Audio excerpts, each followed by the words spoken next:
A palavra de Deus diz que quando Jesus viu as multidões, ele teve compaixão delas, porque as viu aflitas e cansadas, como ovelhas sem pastor.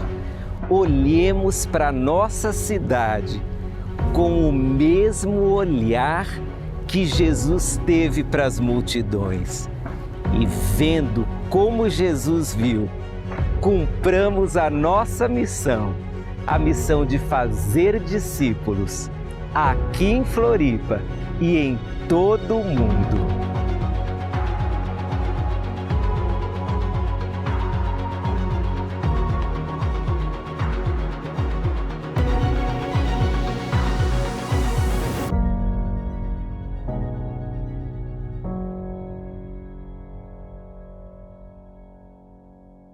Muito bem, estamos começando hoje, queridos, não uma nova série. Nós estamos começando um movimento para alcançarmos muitas pessoas para Jesus. Aliás, o segundo semestre está começando hoje, tá certo? Nós estamos com muitos planos para o segundo semestre agora. Estamos com várias ações que nos próximos domingos estarão começando a ser aí percebidas por vocês. Nos próximos domingos, nós teremos a ampliação do nosso ministério infantil, também no culto das 11. Nos próximos domingos, vocês papais com crianças de colo terão um berçário funcionando e vocês deixarão suas criancinhas lá para virem participar do culto ou ficarão lá se quiserem. Nos próximos domingos nós teremos uma campanha de oração, que eu vou explicar daqui a pouquinho para vocês como vai ser. Mas o mais importante é que de hoje para frente nós vamos desenvolver um olhar missional para a nossa cidade, porque nós queremos ganhar muitas pessoas para Jesus através do discipulado e através da evangelização. Bom, você está com a sua Bíblia aí, eu quero te convidar a já deixá-la aberta no finalzinho do Evangelho de Mateus, porque a nossa nova série vai estudar o Evangelho de Mateus, não verso a verso, mas os principais momentos do Evangelho de Mateus, momentos em que Jesus olhou para as pessoas, olhou para a cidade. E antes de ler o texto, eu quero te mostrar um livro que eu ganhei, esse livro aqui. E não sei se já aconteceu com você, quando você ganha um livro que você estava muito afim de ler, você já começou a ler pelo final? Já aconteceu com você? Dá uma espiadinha para ver como termina o livro. Eu fiz isso com esse livro. E já fiz com vários outros livros. E, na verdade, o que nós vamos fazer hoje na mensagem é exatamente isso. Nós vamos começar pelo final. Nós vamos ver como a história de Jesus, narrada por Mateus, termina. E começando pelo final, nós teremos uma forma de enxergar o Evangelho de Mateus à luz do desfecho dado por Jesus. Antes que alguém pergunte, eu não empresto o livro, tá? Então, compre o seu, por favor. Vamos ler o texto, pessoal. Evangelho de Mateus, último capítulo, a partir do verso 16. Os 11 discípulos foram para a Galileia, para o monte que Jesus lhes indicara. Quando viram, o adoraram, mas alguns duvidaram. Então, Jesus aproximou-se deles e disse: Foi-me dada toda a autoridade nos céus e na terra. Portanto, vão e façam discípulos de todas as nações, batizando-os em nome do Pai e do Filho e do Espírito Espírito Santo, ensinando-os a observar a tudo que eu lhes ordenei. E eu estarei com vocês até o fim dos tempos. Que você acolha esse texto da palavra de Deus no seu coração. Começar a história de Jesus pelo final é muito bom, porque você percebe qual era o grande objetivo de Jesus enquanto homem que viveu entre nós.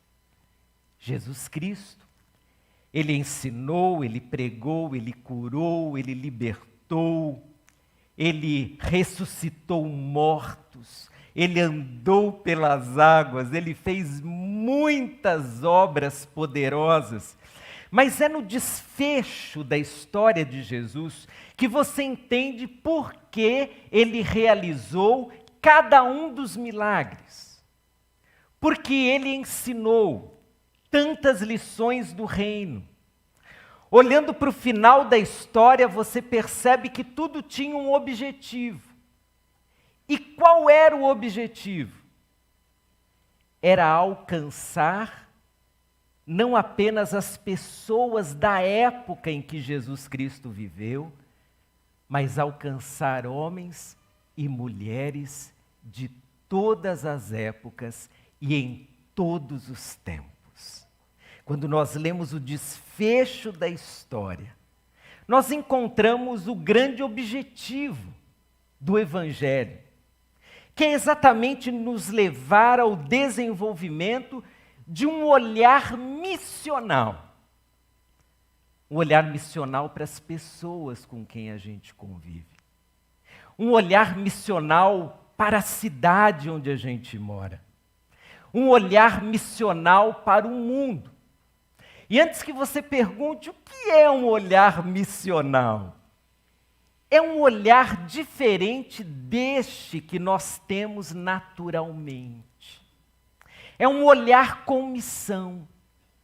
É aquele olhar que me faz enxergar em uma pessoa um grande potencial de transformação, se essa pessoa conhecer a Jesus Cristo. Um olhar missional é perceber que por trás de uma pessoa existe um ser pelo qual Jesus Cristo deu sua vida. Um olhar missional é um olhar que enxerga além. É um olhar que enxerga o coração. É um olhar que nos leva a proclamarmos a mensagem de Jesus, não por uma obrigação, mas sim por amor. Porque foi esse o tipo de olhar que Jesus teve pelas pessoas. Um olhar de amor. Ele amou as pessoas. E nós, sua igreja, precisamos amá-las também. Ainda nesse finalzinho de trecho, nós percebemos que Jesus, além de desenvolver em nós esse olhar missional, ele também nos ensinou algumas lições. E assim, de bate-pronto, nós temos pelo menos mais duas lições. A primeira, no desfecho do Evangelho, nós já aprendemos o que Jesus espera de nós em relação ao nosso comportamento. Jesus esperava que cada um de nós fosse até as pessoas. Vão até as pessoas. Façam discípulos. Jesus imaginou uma igreja que vai, e não uma igreja que espera as pessoas virem. Jesus imaginou uma igreja tão focada na missão, que ela corajosamente encara as pessoas. Ela corajosamente fala às pessoas. Ela corajosamente interage com as pessoas. Jesus não imaginou uma igreja em que os seus membros se isolam do mundo, mas sim uma igreja que vai até o mundo. E uma igreja que, segundo uma das imagens lindas de Jesus, é luz para o mundo. Mas há uma outra pequena lição do texto. Jesus também deixou claro que um discípulo, eu, você, nós temos um movimento em direção às pessoas. O discipulado só existe porque existem pessoas. Mas o discipulado, pela visão de Jesus, é mais do que nos encontrarmos com os crentes para juntos amadurecermos. O discipulado no olhar de Jesus é irmos, fazermos discípulos e então ensinarmos esses discípulos. De modo que, à luz de tudo isso, eu te convido agora a olhar para o texto comigo e vamos extrair algumas verdades do fim para entendermos toda a história do Evangelho de Jesus. Vamos começar pelo verso 16.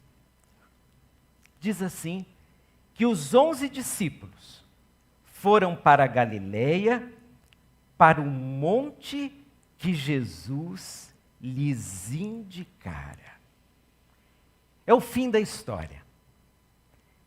E você pode imaginar que os discípulos estão emocionalmente como você e eu ficamos diante de uma despedida.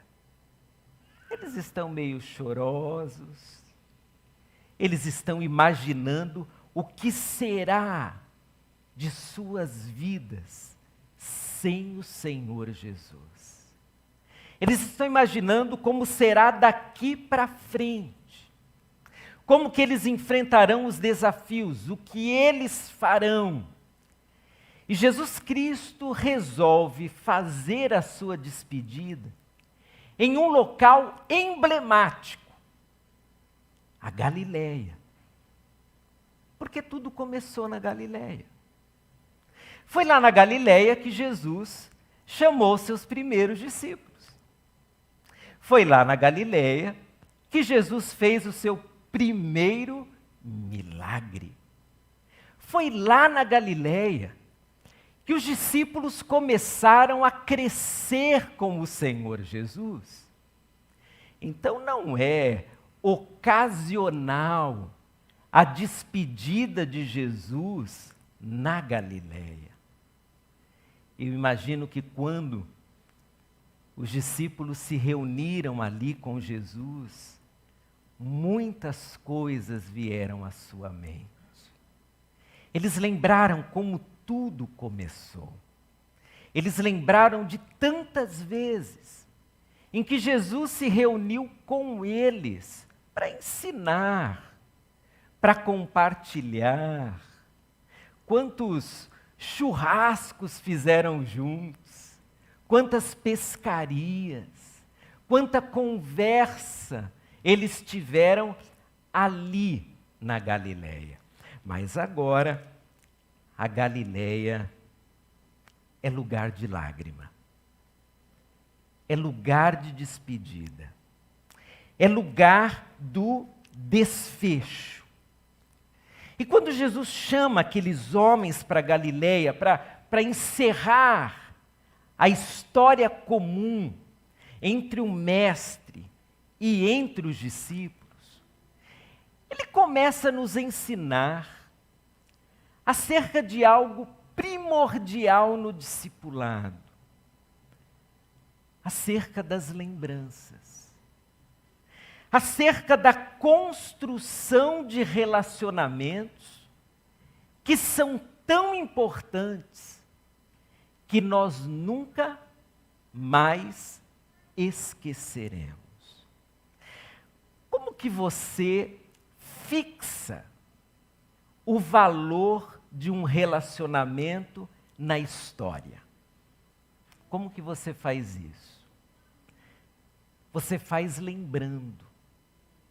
Você faz trazendo à memória como tudo começou. Não é assim que os casais fazem?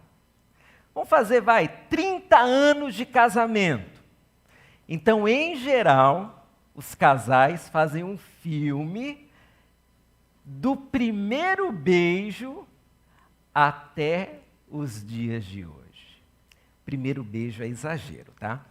Porque há 30 anos atrás não tinha celular. Se tivesse, aí sim, teria a marca do primeiro beijo. Nós fixamos o valor de um relacionamento pelas memórias. Nós fizemos tais coisas juntos. Nós passamos por tais lutas, nós vivemos tais alegrias. E quando você vai recordando a história, parece que você está mais perto daquela pessoa. Parece que o seu relacionamento é mais forte. E é isso que Jesus Cristo está fazendo.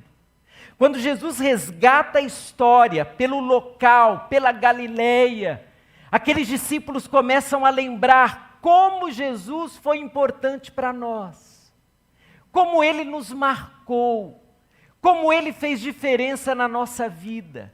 Queridos, nós não teremos um olhar missional, enquanto para nós o relacionamento com o Senhor Jesus for algo pequeno.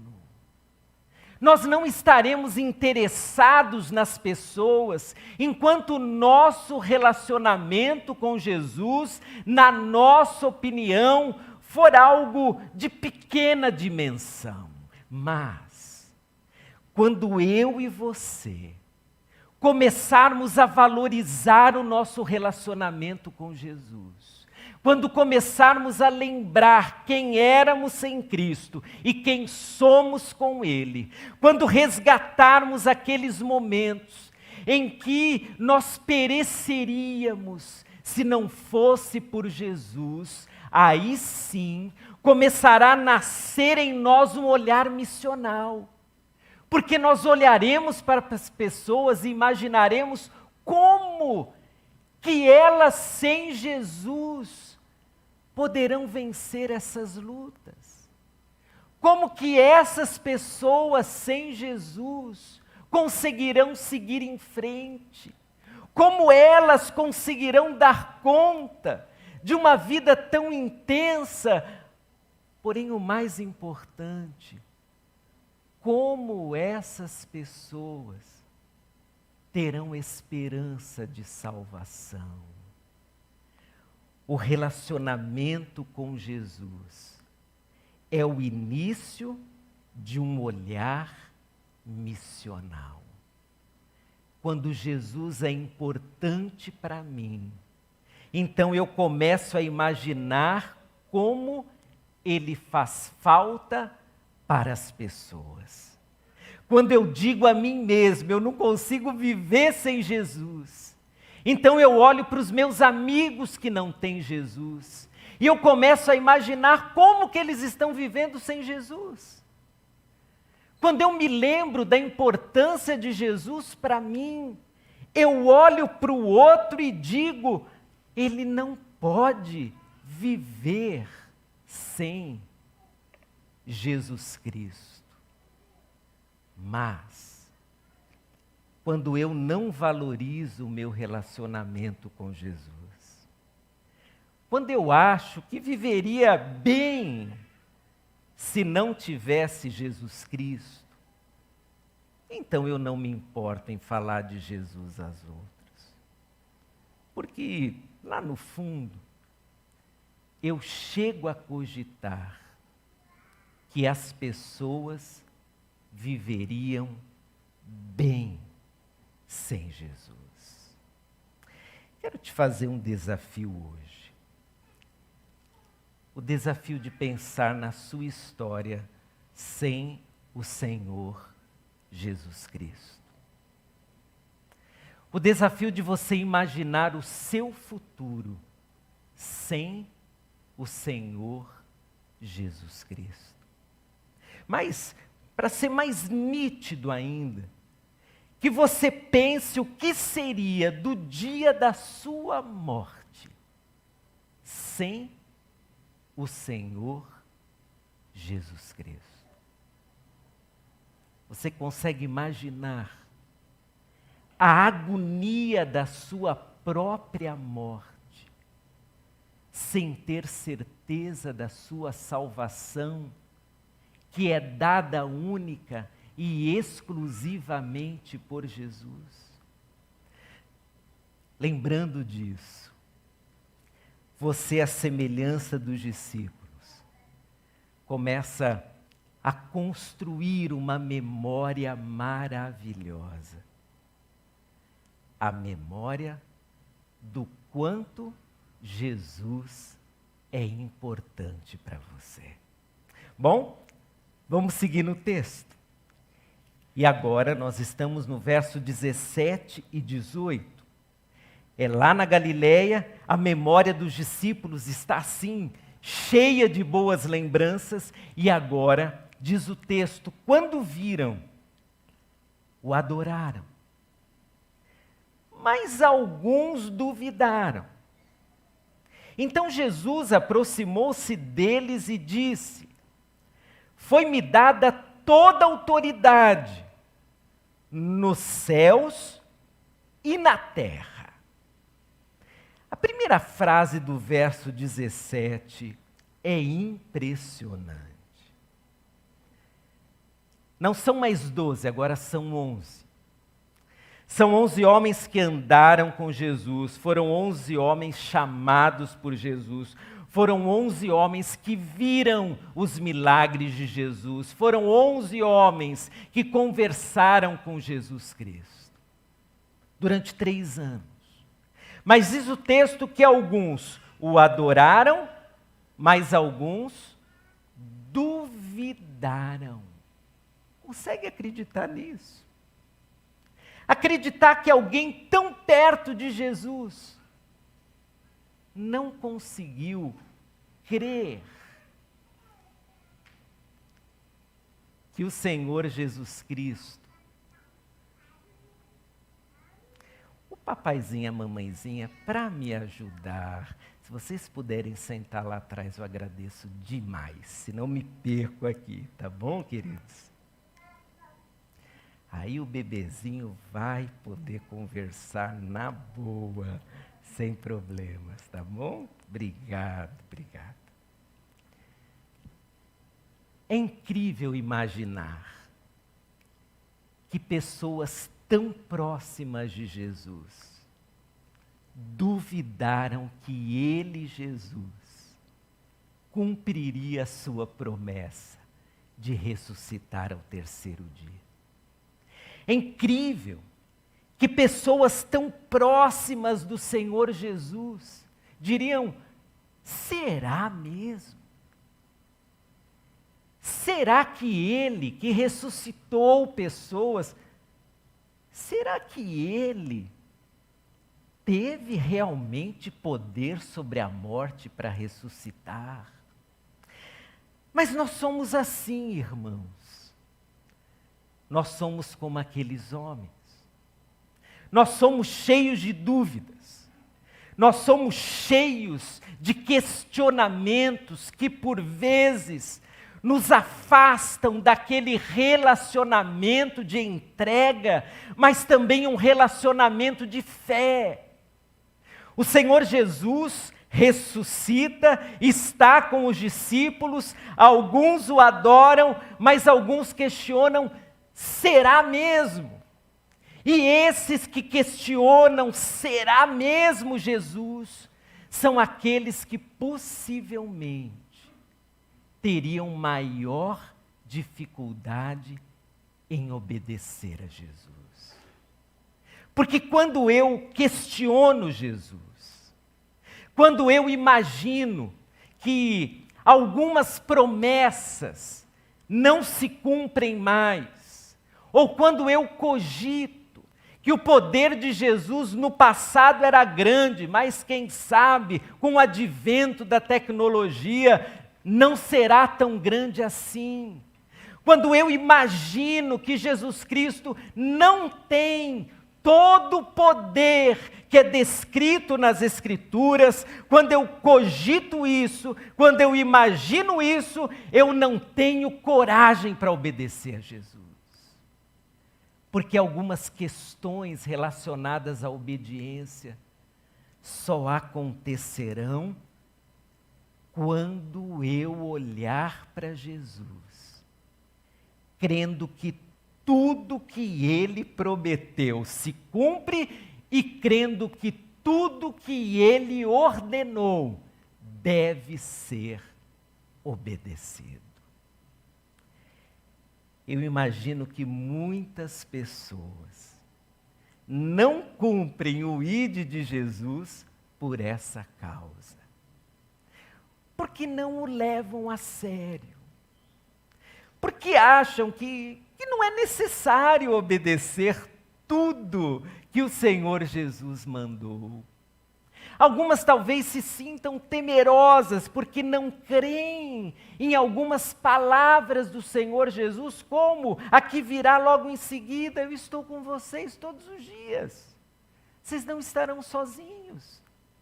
Perceba que para nós obedecermos a Jesus, nós precisamos crer em Jesus.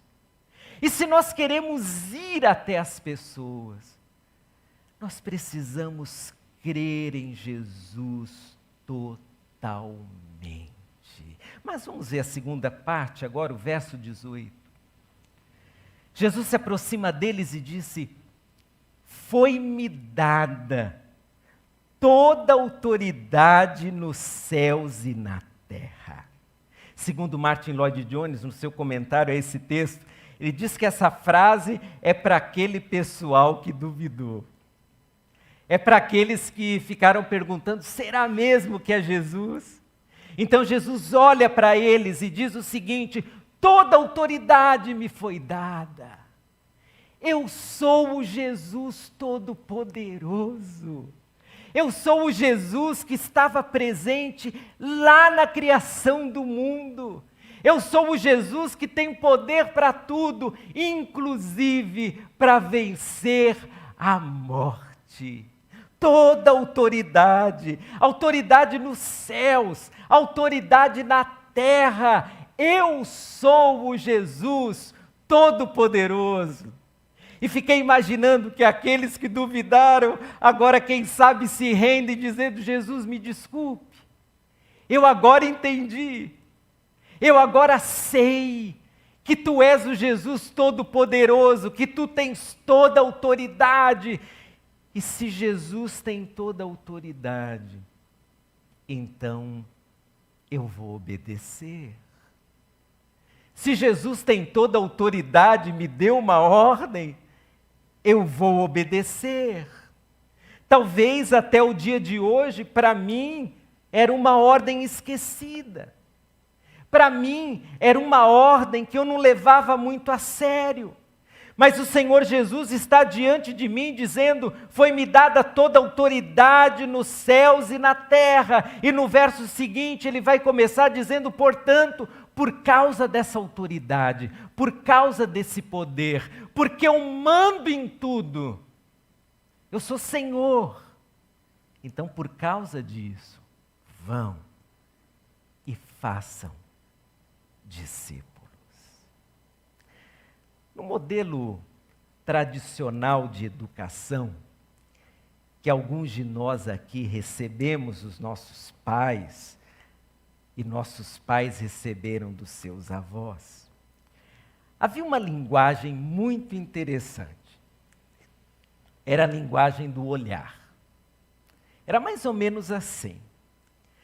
O pai dava um olhar e os filhos sabiam o que tinham que fazer. Não sei o pessoal aí mais velho não, por favor, mais experiente como eu.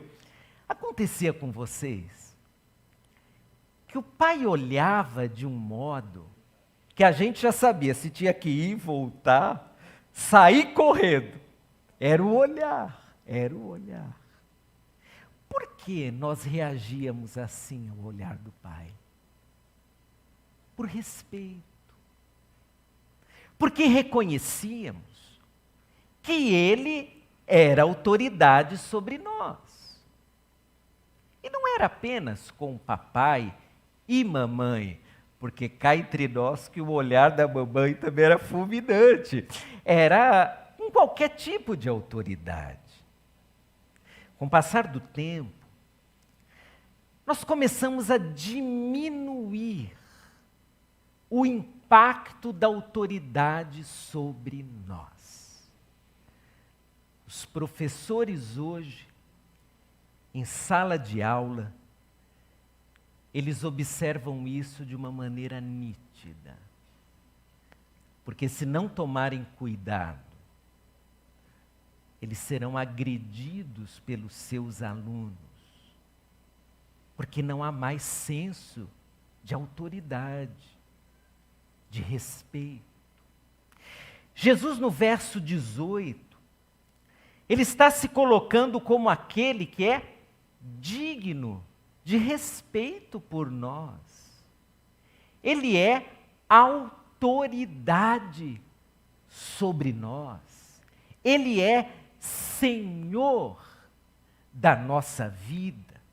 Nós não podemos reagir ao seu olhar senão em obediência. E é exatamente esse olhar obediente que nos fará cumprir agora os versos 19 e 20.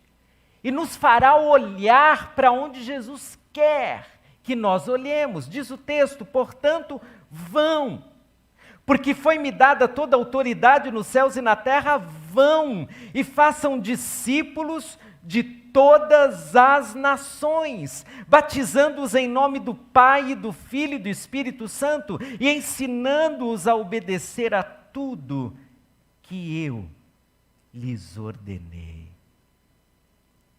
O nosso olhar missional é um olhar obediente. Nós não inventamos isso. Isso não é estratégia de crescimento de igreja. Isso não é marketing gospel. Isso é ordem de Jesus. É ordem do Senhor Jesus. O Senhor Jesus nos imaginou olhando para as pessoas e indo até as pessoas. O Senhor Jesus planejou para os seus discípulos esse foco, não para si mesmos, mas para aqueles que ainda não são discípulos. E agora, os discípulos estão se despedindo de Jesus, mas estão entendendo que eles não vão olhar uns para os outros, mas eles vão olhar para fora. Eles vão olhar para os perdidos e eles ensinarão os perdidos a caminharem com Jesus. Nesse verso tão conhecido, nós aprendemos primeiramente que há um foco para a nossa visão. E qual é esse? As pessoas. Irmãos, Jesus em nenhum momento nos ensinou a criarmos estruturas religiosas. Os fariseus já tinham feito isso. Jesus não nos ensinou a criarmos mecanismos mirabolantes que só funcionariam no campo da religiosidade. Jesus só nos ensinou a irmos até as pessoas, a trazermos essas pessoas para perto de nós e a caminharmos com essas pessoas, ensinando-as quem é Jesus. É simples, mas quanto tempo se passou, não é verdade? E nesse tempo todo, quantas interpretações diferentes foram sendo dadas à vida com Deus. E de repente, queridos, nós vamos entrando assim numa correnteza de religiosidade e nos esquecemos do olhar para as pessoas.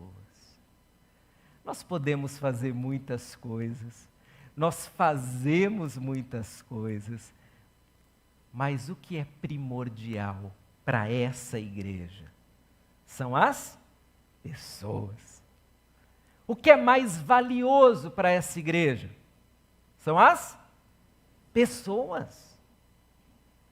Irmãos, nós podemos construir prédios, nós podemos fazer projetos dos mais incríveis. Por exemplo, quer ver um projeto bacana que eu sempre gostei assim, várias igrejas têm? Ter, por exemplo, um acampamento. Não é uma bênção? Já imaginaram a gente comprando ali o acampamento Batista Catarinense? Que legal! A gente se reunir ali e tudo mais.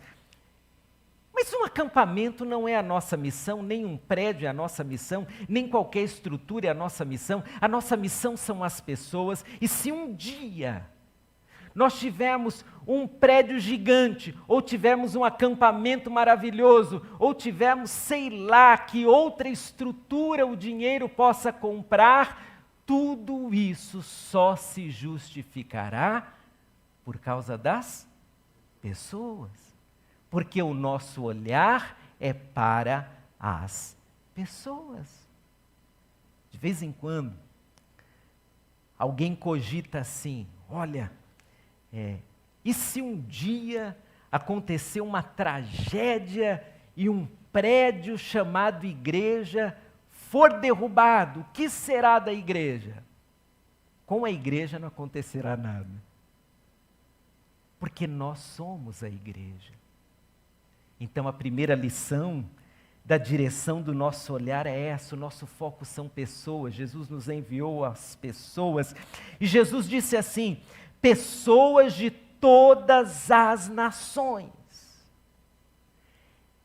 Essa é uma igreja que, como todas as igrejas, precisa abraçar todas as nações, todas as culturas diferentes. A igreja é o espaço onde homens e mulheres transformados por Jesus se tornam discípulos. Qual é a estratégia da igreja? É alcançar esse segmento da sociedade? É alcançar essa classe social? É alcançar as pessoas que pensam dessa ou daquela forma? Claro que não. A estratégia da pessoa da igreja é ir até as pessoas. Não importa a nacionalidade, não importa a cultura, não importa o tipo de pensamento que essas pessoas tenham, porque nós acreditamos que Jesus Cristo transforma, irmãos. O nosso olhar não é para os bonzinhos, nem para os mauzinhos. O nosso olhar é para todos. O nosso olhar não é para as pessoas difíceis ou fáceis. O nosso olhar é para todos, porque Jesus ama a todas as pessoas. Não é isso que nós declaramos de cor e salteado lá em João 3,16, porque Deus amou o mundo. Ele amou todos. Então, nós vamos até os ricos, até os pobres, até os manezinhos, até os paulistas. Nós podemos ir pela internet para todos os cantos da terra, onde um homem ou uma mulher conseguirem entender que Jesus Cristo salva, é Senhor e chama pessoas para segui-lo. Essa é a abrangência da nossa visão. Mas qual é a razão da nossa visão? Jesus Cristo disse, ele falou assim, vão, façam discípulos de todas as nações, batizando-as. Por que a ênfase é o batismo? Porque o batismo é um símbolo poderoso. O batismo mostra de forma externa o que aconteceu aqui dentro. E o que aconteceu aqui dentro é que eu sou uma nova criatura. Eu sou uma nova pessoa. Eu fui resgatado pelo Senhor Jesus. Eu até estava mencionando hoje, quando cheguei, encontrei um irmão ali atrás, que depois de 2 domingos de batismo, eu gostaria, e quem sabe a gente vai chegar a esse dia, quando falta de batismo será exceção. A regra será pessoas e mais pessoas chegando e publicamente pelo batismo dizendo: eu sou de Jesus. É essa a nossa razão. A nossa razão é alcançar pessoas, e o batismo é essa imagem. A nossa missão, irmãos, em primeira instância, não é fazer o bem. Nós não somos uma associação que faz o bem por razão de ser. Nós fazemos o bem porque a nossa razão, que é Jesus Cristo, fez o bem. A nossa razão, em primeiro lugar, não é ajudar as pessoas. A nossa razão é Cristo, e nós ajudamos as pessoas porque, como discípulos de Jesus, queremos imitar o nosso Mestre, que ajudou tantas pessoas. O nosso foco é enxergar gente transformada por Jesus, como eu e você fomos. Mas o texto diz que, além de batizar, nós deveríamos ensinar essas pessoas a obedecer a tudo que Ele, o Senhor Jesus, ordenou. Agora, o Senhor Jesus diz assim: olha, vocês irão até as pessoas, mas vocês terão um trabalho árduo. Vocês vão ter que ensinar a essas pessoas tudo o que eu lhes ordenei. Você já parou para pensar na abrangência da nossa missão? Você parou já para pensar que enquanto um de nós aqui não souber tudo que o Senhor Jesus ensinou, nós ainda não teremos cumprido a nossa missão? Então a nossa missão, o nosso olhar, ele é mantido pelo ensino. Ele é mantido pelo crescimento, pelo amadurecimento. Nós olhamos as pessoas, anunciamos as pessoas, trazemos as pessoas para caminhar conosco e diariamente nós vamos ensinando a essas pessoas. Ensinando o quê? Ensinando quem era Jesus, como Ele andou, o que Ele mandou, ensinando como a Bíblia fala dEle e como tudo converge para Ele. Tendo dito tudo isso, o Senhor Jesus então encerrou o seu discurso e Ele declarou: e eu estarei sempre com vocês até o fim dos tempos. Você e eu olharemos para as pessoas. Até quando? Até o fim.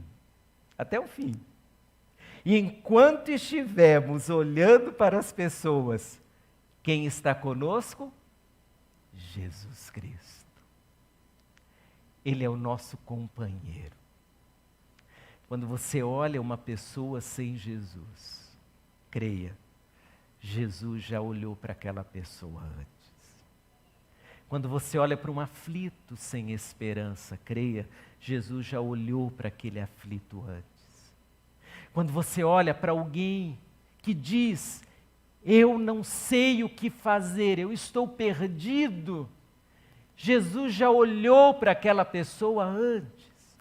Agora, é nos unirmos a Jesus e olharmos essas pessoas e alcançarmos essas pessoas. Encerro voltando para o livro. Quer saber como termina esse livro? Não? Eu vim preparado para te contar como termina esse livro. Esse livro termina com o autor que está narrando a sua própria história, dizendo que valeu a pena tudo que ele fez. E o que ele fez? Escalou o Everest. Aliás, eu acho que isso daqui é profético. Acho que primeiro veio o livro e depois vai vir a viagem. Será? Hã? Já pensou? Nós aqui, uma caravana, pastor Sérgio, para o Everest. Enfim, ele diz, valeu a pena, valeu a pena. E eu acho que é assim que encerra o livro de Mateus. Jesus começa a subir dentre as nuvens. E ele encerra o seu ministério agora com um olhar diferente para as pessoas. Porque enquanto homem, Jesus andava entre as pessoas. E ele olhou as pessoas como nós olhamos as pessoas. Mas ele agora está subindo entre as nuvens e ele começa a olhar as pessoas de cima para baixo. E ele olha os 11. Os 11 ali, talvez alguém dando tchau para ele. E eu fico imaginando o quanto Jesus esperava que aqueles 11 cumprissem a missão. E eles cumpriram. E o Jesus que sobe nas nuvens, que é Senhor e tem toda a autoridade e poder, ele nos viu naquele dia, porque ele é soberano e enxerga a história assim, com um piscar de olhos. E ele olha para nós hoje, século 21, da mesma forma que ele olhou para os 11. Queridos, o que nós queremos que Jesus veja nessa igreja? Nós queremos que ele veja homens e mulheres cumprindo a missão que ele deixou. Nós queremos que ele nos veja dizendo, sim, Jesus, tu tens toda a autoridade na minha vida e eu vou te obedecer. Sim, Jesus, tu mudaste a minha vida e eu quero que pessoas saibam que há esperança de salvação. Sim, Jesus. A nossa razão de ser não somos nós mesmos. A nossa razão é o Senhor e o que o Senhor deixou como foco do nosso olhar. A nossa razão são as pessoas espalhadas perto ou longe. E é para essas pessoas que nós começamos a olhar no dia